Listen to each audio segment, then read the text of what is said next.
দেখেন, বাঙালি তুই মর, কি নিয়ে মরবি? ভাষা নিয়ে, দুর্নীতি নিয়ে, করাপশন নিয়ে। চাইনা তো কিন্তু দুর্নীতি করাপশনে তারা কিন্তু হায়েস্ট। কিন্তু দেখেন, ভাষা কিন্তু এদের কিন্তু লিমিটেশন নাই, এরা কিন্তু কোনো ভাষা জানে না। তো চাইনিজ ছাড়া এর কোনো ল্যাঙ্গুয়েজ জানে না, তারা না জানে ইংলিশ, না জানে জার্মানি, না জানে ফ্রেঞ্চ, পৃথিবীর কোনো ভাষাই জানে না। তারা তো নিজেরটা নিয়েই কনসেন্ট্রেশন আছে। এয়ারপোর্টে ঢোকার সময় আমরা যেটা দেখলাম, যে এদের প্রত্যেকটা ক্ষেত্রে কিন্তু একটা কিউআর কোডের প্রয়োজন হয়, যেটা দিয়ে তারা স্ক্যান করে অটোমেটিক্যালি সব কিছু ডিটেক্ট করে ফেলতেছে, পুরো আইডেন্টিটি সহকারে।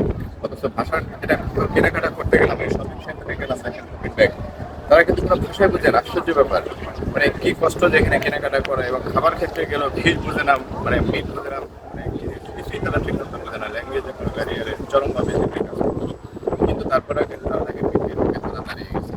তো পেছনের বিল্ডিং গুলো দেখতে বোঝা যায় যে তারা এই বিল্ডিং গুলো দাঁড় করিয়েছে, তাদের অবদানটা কত। এখানে ভাষা কোনো ব্যারিয়ার হয়ে দাঁড়ায়নি। আমরা কিছু বললে বলি, না ভাই আমি তো ইংরেজি জানি না, না ভাই আমি এই ভাষা জানি না, এটা আমার হবে না, আমার পারবে না। দেখেন, চেষ্টার বিকল্প নাই, পরিশ্রমের বিকল্প নাই। আমরা এই চেষ্টা পরিশ্রম থেকে কিন্তু কন্টিনিউয়াসলি দূরে সরে যাচ্ছি। তার ওয়ান অফ দ্য কারণ আমাদের এডুকেশনের কোনো কনসিস্টেন্সি নেই।